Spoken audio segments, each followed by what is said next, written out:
Right then, how to increase your push-ups, or moreover, how to develop your push-ups. If you want to spice up your push workout, if you want to maximize your chest and tricep gains and their definition, if you want to prepare yourself for future calisthenics push skills, and of course, if you want to increase your overall reps in push-ups, then this video is for you. I'm going to give you my best tips, everything that has worked for me, and go into as much detail as possible for you guys. So I think the first thing to just get out of the way, to just get locked in, is the perfect push-up. You want to be able to do a singular push-up that is flawless. And the reason for this is because it just is going to lessen the chance of you getting injured in the future. It can prepare you to do harder variations and just gain a good understanding for your body and how the body mechanics work. What does the perfect push-up look like? What is a perfect push-up? Well, I'm not claiming to know it all on push-ups. I'm learning every day. I'm learning all the time. However, I do train them a lot.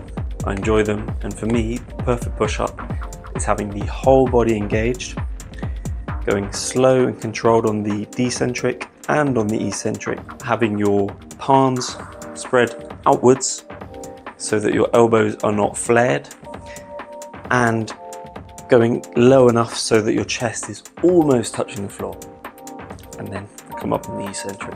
So once you've locked in your push-up and you're happy with how it looks and you're happy with the form, it's time to move on to some harder variations. It's time to really develop it. One obvious and really useful thing for across the board in calisthenics, which I forgot to mention in my pull-up video, is to start doing the exercise weighted. Regarding push-ups, ideally you're going to want to invest in a weighted vest, but you can also, like I've done in the past, just use a plate or a dumbbell or something that is going to sit on the crevice in your back and do reps like that. Weighted push-ups or weighted calisthenics in general is going to improve your body weight reps for obvious reasons. You take the weight off after doing a bunch of reps and you try a body weight set, your numbers are going to fly up.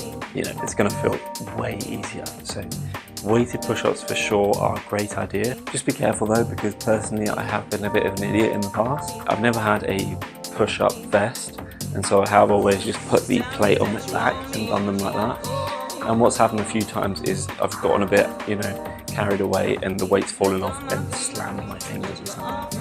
So just be mindful while you're doing it. Also, make sure that you're warmed up, your wrists are warmed up. It's going to put a lot of pressure on the wrists.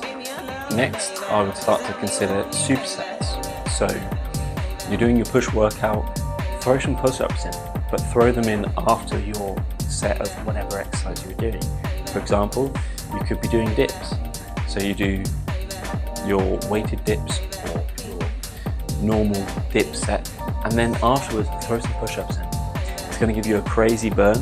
I would recommend doing them at the end of the workout, just because after doing a bunch of supersets, you're probably not going to be able to do anything that isn't easy for you. I also wouldn't focus too much on form while doing supersets, because again, you're going to be incredibly fatigued after doing a difficult exercise and then going straight into push-ups. But they are great, and they're a great way to break that barrier if you feel like you're not training hard enough, perhaps.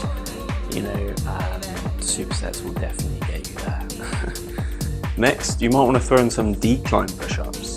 Decline push-ups are great because they are obviously going to be much harder than a normal push-up. They're also a great progression for working towards pike push-ups and handstand related skills.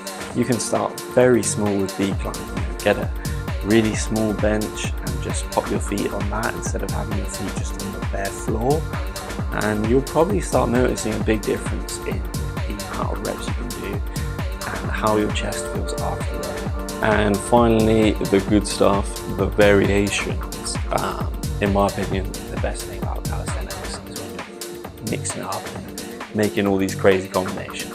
A lot of these variations correlate with each other as well, so if one is too hard for you, then you can go down and try a progression that leads you to that one.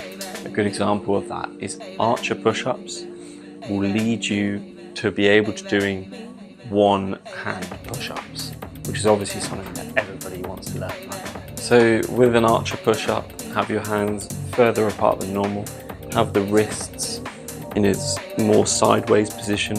It will feel a lot more natural and a lot easier on them. And as you're going down on one side, keep the arm of the side that you're not going down on completely straight and against the floor. You want to go down to the point where your arm on the side that you're not going down on is pretty much touching the floor, and then push up, and that you'll get a much better connection that way. With a one arm push up, it's something that I'm still learning. Definitely don't have traditional one arm push-ups in my locker just yet. So the way that I like to train them is maybe not the traditional way.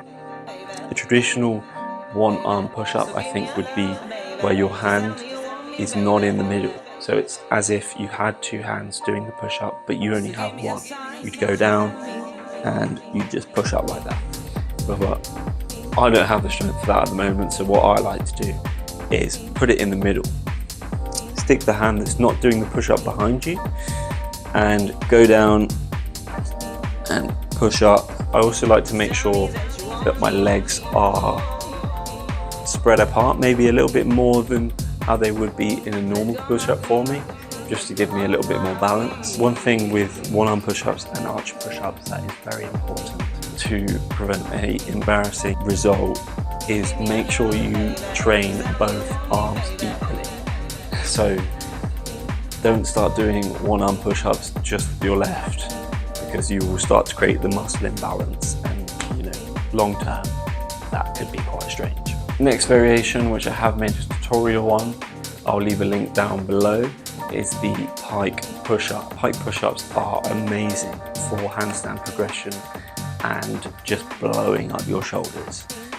So go check out my video on that.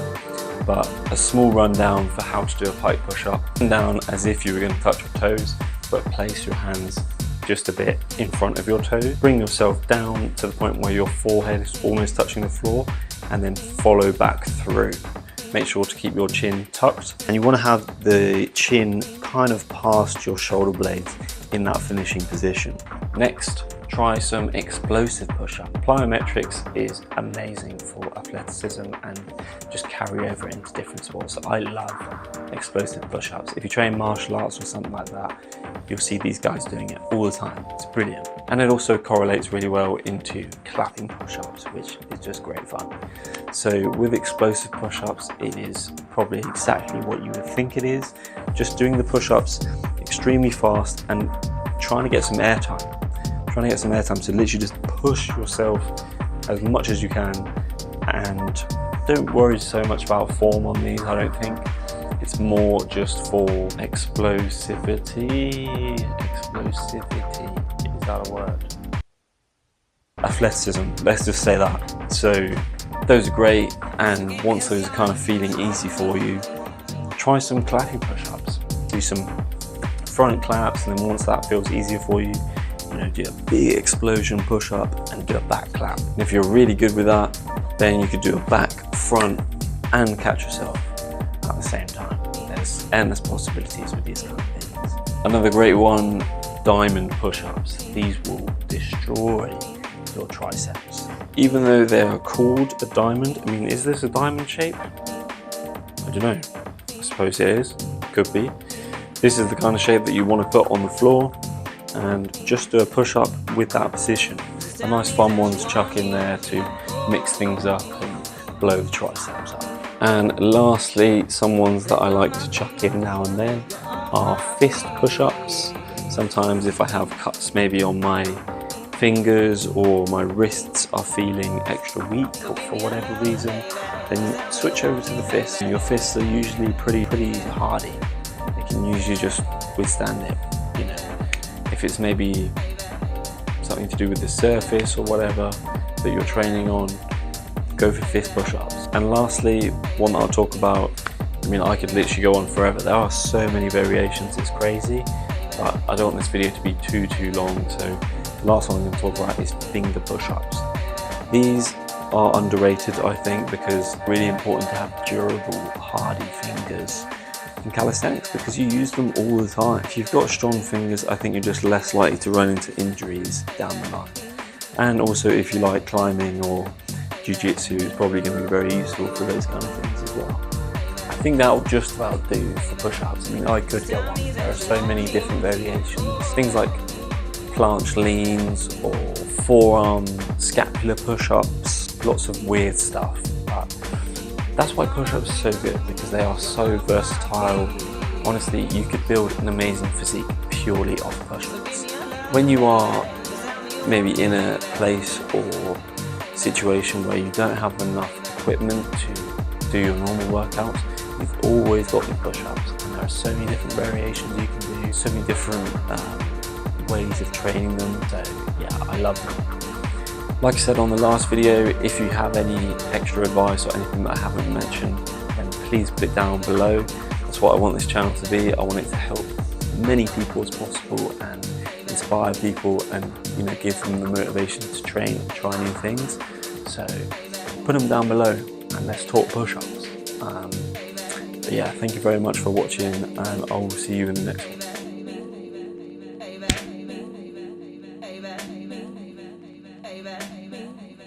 Hey,